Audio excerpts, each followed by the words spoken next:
आजच्या या संवाद मेळाव्यामध्ये आपल्या सगळ्या सहकार्यांनी आपापल्या भावना व्यक्त केल्या, पण मी एका गोष्टीची कबुली निश्चितपणाने देईन की आपल्या संवाद मेळाव्यामध्ये बोलत असताना आपण टीका टिप्पणी न करता आपण आपल्या भावना व्यक्त कराव्यात, हा मात्र निश्चितपणाने मी सगळ्या कार्यकर्त्यांना विनंती केली आणि माझी त्या बाबतीतली सूचना आहे असं सांगितलं. ही निवडणूक जिल्हा परिषद, पंचायत समिती, नगरपालिका, महानगरपालिका कार्यकर्त्यांची आहे. ज्याने माझं राजकारण उभा केलं त्याची ही निवडणूक आहे. किशोर पाटलांनी थोड्याशा आपल्या भावना परखडपणानं व्यक्त केल्या. मी काय आहे हे आयुष्यामध्ये कधी सांगितलं नाही, पण आज मात्र मला थोडस व्यक्त व्हावं लागेल म्हणून आपल्या पुढं माझ्या भावना व्यक्त करतो.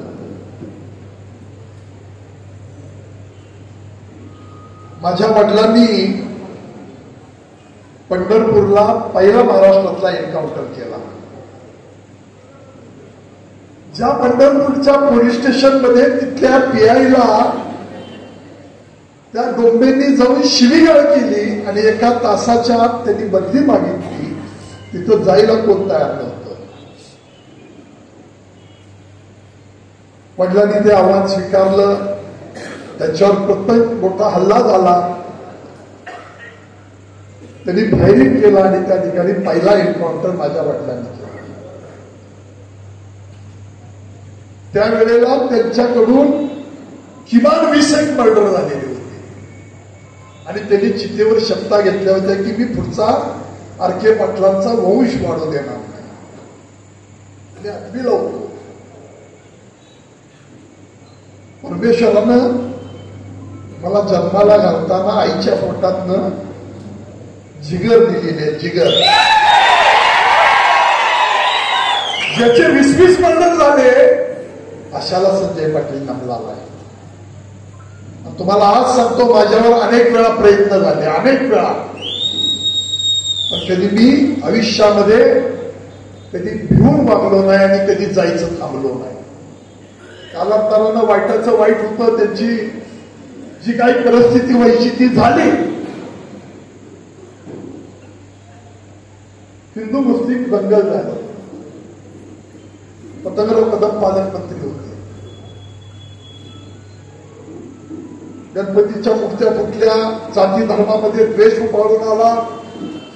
या सगळ्या परिस्थितीमध्ये ती शांत करण्यासाठी हा संजय पाटील इथं माणिक काकाकडे घेतलेला आहे. त्या माणिक काका आणि मी त्यावेळेला कर्फ्यू होता सांगलीमध्ये, मिरजेमध्ये. मी मिरजेला गेलो, संभाजीराव भिडे गुरुजींना घेऊन गेलो, त्याला तिकडे सोडलं आणि ती दंगल शांत व्हावी यामध्ये समाजाचं मोठं नुकसान आहे. आपल्या तालुक्यामध्ये तुमच्या माहितीसाठी सांगतो, 24 ठिकाणी मशिदीची दगडफेक, पडझड झाली. तांबे नावाचे डिव्हाइस बी आपल्याकडे होते, पत्रकार मित्र, छापू नका. त्या माणसाला मी सांगितलं, मुलं भावनावेश झाली होती, त्या समाजाची माफी मागितली, मुस्लिम समाजाची, आणि ह्यांच्यावरची नावं केसेस घालू नका. आजही त्या ठिकाणची कुठलीही नावं निष्पन्न झालेली नाही. तो संजय पाटील आहे. अरे पदावरनं गेल्यानंतर मला एसपींचा फोन आला, तुमचा बॉडीगार्ड ठेवायचा आहे. मी म्हटलं मला गरज नाही, माझ्या जीवाचं रक्षण करायला माझी काही फुलग्याच्या उपचे असणाऱ्या नेते मंडळींना तलप होती. पदावरनं खाली उतरल्यावर सांगितलं, माझ्या नादाला लागू नकोस, उजळलेलं सुद्धा बघू देणार नाही.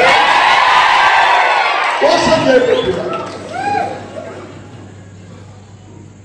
किशोर बोलता बोलता आपण म्हणाला की प्रभाकरची काळजी करता का. महिन्या 2 महिन्यापूर्वी मी सांगितलं, ज्या लोकांनी मला उभं केलं त्यांची अवहेलना करणार नाही. हे राजकारण त्यांनी उभा केलं. संपलं तरी बेहतर. या लोकांशी इमानदारीनं राहणार. कुणाचीही संघर्ष करावा लागला, कुठल्याही पक्षाशी करावा लागला तर तो संजय पाटील करणार. मी टाकून देतो. मला फिकीर कशाची नाही. अहो सत्तेत असताना कुणाशी जुळलं. फक्त मी नीतीनं वागलो, न्यायानं वागलो, भ्रष्टाचार व्याधिचार या गोष्टीपासून लांब राहिलो. मॅच्युरिटी नावाचा भाग येतो. अनुभवानं समाजाचं हित करावं म्हणून थोडीशी सामंजस्याची भूमिका निश्चितपणानं घेतली. पण याचा अर्थ आपल्यातलं काही संपलंय आणि आपल्यातलं काही कमी झालंय असं नाही. माझं वय 61 आहे. तुमच्या माहितीसाठी सांगतो 36 वर्षानंतर व्यायाम चालू केला आणि 150 सपाट्या मारत होता. असं ना मला ब्लड प्रेशर, ना मला हार्टचा त्रास, ना डायबिटीस, ना माझं हे दुखतंय. काही भानगड नाही. अजून तुमच्या आशीर्वादानं लय खणखणीत आहे. त्यामुळं जी निवडणूक कार्यकर्त्यांची आहे, जिल्हा परिषद असतील, नगरपालिका असतील, महानगरपालिका असतील, पंचायत समिती असतील, त्याच्यामध्ये तन मन धन अर्पण सगळं करून संजय पाटील तुमच्या बरोबर असेल हा विश्वास तुम्हाला देतो. पक्ष, चिन्ह, सत्ता, पैसा, संस्था काही नसताना आपण संघर्ष केला. आता तर तुमचं एवढं मोठं बळ आहे. 1995 सालच्या विधानसभेला आबा उभारले. डॉक्टर भाऊ आबा उभारले होते. दिनकर आबा फार मोठ्या फरकानं आपला पराभव झाला. 97 साली जिल्हा परिषद लागली. आज सांगतो अवताडे नावाचे आपल्याकडे तहसीलदार, त्या तहसीलदारांच्याकडे मार्केट कमिटीला बिनविरोध केलं म्हणून मी रागानं अर्ज दिला आणि 2 ठिकाणी नाव असता कामा नयेत असा आदेश होता. मी तासगावातलं नाव कमी करा कारण संघर्ष आपल्याला करायचा. त्यावेळी काही कार्यकर्त्यांनी सांगितलं मार्केट कमिटीला कॉम्प्रोमाइज करूया. मी आदानींच्याकडे अर्ज दिला पण नीतीच्या मनात वेगळं होतं. तुम्ही सगळ्यांनी शक्ती दिली आणि संजय पाटील त्या संघर्षातनं उभा केला. तो आमदार विधान परिषदेवर गेला, त्याला खासदार केलं आणि आजही कुठलं पद, मला वाटतं इंग्रजीत म्हणाला की आजही कुठलं पद नसतं तरी संजय काका बोलतोय म्हणल्यानंतर अजून कुठले अधिकारी वेगळ्या पद्धतीनं वागण्याचा प्रयत्न करत नाही. ती तुमची शक्ती पाठीची आहे म्हणून हे घडतं. मला सांगायचा मतीत अर्थ आहे की त्यावेळी 97 साली आपण एक चिंचणी गाव काढलं आणि पूर्व भागातल्या जिल्हा परिषदेला जोडलं. जिल्हा परिषदला आपण चांगल्या फरकाने अपक्ष उभा राहिलो. त्याच्या आधी मी युवक काँग्रेसचा अध्यक्ष झालो होतो. प्रचंड मोठा संघर्ष केला आणि शंकरराव चव्हाणांनी प्रधानमंत्र्यापर्यंत त्या तक्रारी करून आपल्याला ते पद दिलं होतं. 2 महिन्याच्या आत या तालुक्यातल्या जनतेसाठी युवक काँग्रेसचं अध्यक्षपद सोडलं आणि विकास आघाडीच्या माध्यमातून आपण सुनील भाऊ माझ्या माहितीप्रमाणे 5,000 मताचं जिल्हा परिषद मध्ये अंतर राहिलं. जे 50,000चं होतं ते 5,000 राहिलं. 99 साली इलेक्शन केली, 3200 मतावर आलं म्हणजे 1600 मताचा फरक राहिला. 2004 साली 4400 मताचा फरक राहिला. आत्ताचा फरक का, कशासाठी, कुणी केला, कुणावर आक्षेप आहे. मागाशी आमचे रमेश कोळेकर, त्यांची आई सरपंच आहेत आरेवाडीच्या, बिरोबा देवस्थानाचं गाव आहे. ते सांगितलं आम्ही पुजारी आहे. ज्या कवठेमंकाळ तालुक्यामध्ये धनगरपट्ट्यातली जी गावं आहेत त्या गावाला जाणाऱ्या टेंबू योजनेचं बानूरगडमध्ये किती वर्ष काम पेंडिंग पडलं होतं. बानूरगडचा बोगदा पास झाला नव्हता. बानूरगडच्या बोगद्याचा पास करून त्या असणाऱ्या कॉन्ट्रॅक्टरला दर देऊन ती कामं करायला लावून पाणी आपण पहिल्यांदा आणलं ते नागाच्या होड्यात आणलं. बरोबर आहे का. कधीही सोशल मीडिया असेल, प्रिंट मीडिया असेल किंवा आमच्याकडच्या काही बाबी असतील, इलेक्ट्रॉनिक मीडिया असेल, कधीही सांगितलं नाही की मी हे केलं. मी केलं म्हणेल तर त्या दिवशी मला गर्व आला, दर्प आला, अहमपणा आला, तो येता कामा नये. या लोकांनी मला हे बळ दिलंय, त्यांच्यासाठी काम करणं माझं कर्तव्य आहे हे समजून केलं. प्रमोद अप्पा, तू म्हणालास, एकदा नव्हे 1000 वेळा लोकांनी सांगितलं की आपण केलेल्या कामाचे नारळ दुसरे वाढवत आहेत. मी माझं कर्तव्य मानलं की हे काम मला लोकांनी खासदार केलं, मला राज्यातले मुख्यमंत्री असतील, मंत्री असतील, मला मदत करतायत तालुक्याच्या विकासासाठी, ते आपलं कर्तव्य म्हणून केलं. काय नॅशनल हायवेची कामं झाली, ताकारी, टेपू, म्हैसाळ, 7-7, 8-8 हजार कोटीच्या आपण या सगळ्या भूमिका घेतल्या आणि त्याला मान्यता घेतली, पैसे आणले. राज्यापुढे अडचण होती, केंद्रातनं पैसे आणले, 2091 कोटी पहिल्यांदा म्हैसाळला आणले, जतपणे पाणी नेलं. त्याच्या आधी काही मंडळींनी निश्चित काम केलं, मी नाकारत नाही, पण योजना पूर्णत्वाला नेताना ज्या काय अनुशेषाच्या बाबी होत्या त्या अडचणीच्या होत्या, त्याला मार्ग काढले. देवेंद्र फडणवीसांनी मला कृष्णा खोऱ्याचंही उपाध्यक्षपद दिलं होतं. दोन्ही गोष्टीचा समन्वय ठेवला, वरून पैसे आणले आणि या सगळ्या बाबी पूर्ण केल्या. त्याचा अभिमान माझ्या मनामध्ये. आजकालची परिस्थिती आपण पाहतो, कोण कोणावर बोलतोय, काय चाललंय,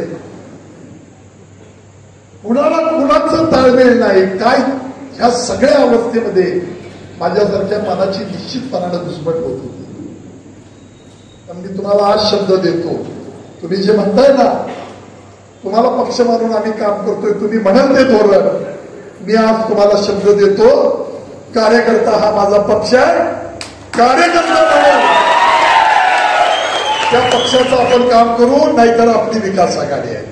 अहो, आघाडी कधी आपण काढली, किती वर्षापूर्वी. मगाशी कोडक्याचे एक जाधव इथं बसते होते, बैलपोळी असणारा आपला तासगावचा गावडे कुठं आहे बघा, तो बिचारा बैलपोळी काम करत होता, प्रत्येक मोर्चाला हजर आहे. आमच्या कोळग्याचे जाधव कुठे गेले, आजारी माणूस आहे, मुलगा वारला, माने कुठे गेले, आपले मिस्त्री, तुमचा जाधव कुठे गेले.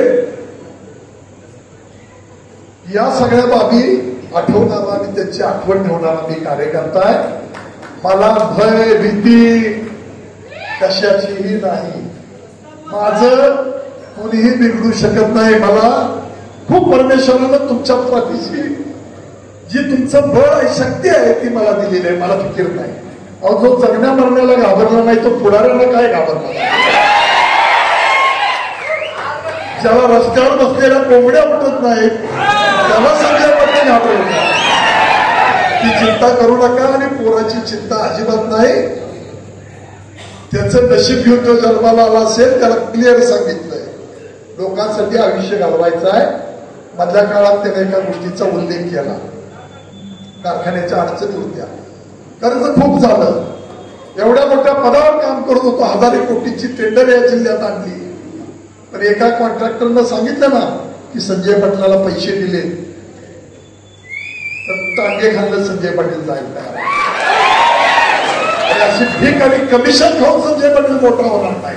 व्यापार करेल, धंदा करेल, पण राजकारणाचा धंदा केला नाही. मला आपल्याला सांगायचं आहे की या सगळ्या भूमिका निश्चितपणानं आपण पार करू.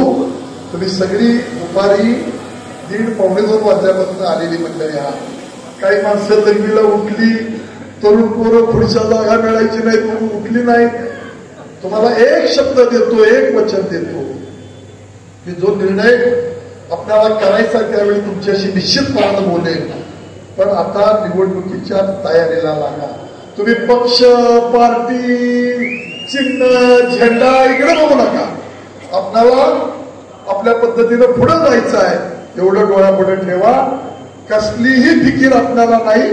तुमच्यासाठी निश्चितपणानं तिथनं पुढचं आयुष्य ते जनतेसाठी आणि कार्यकर्त्यासाठी असेल, हे अभिवचन तुम्हाला द्यायला मी या ठिकाणी उभा आहे.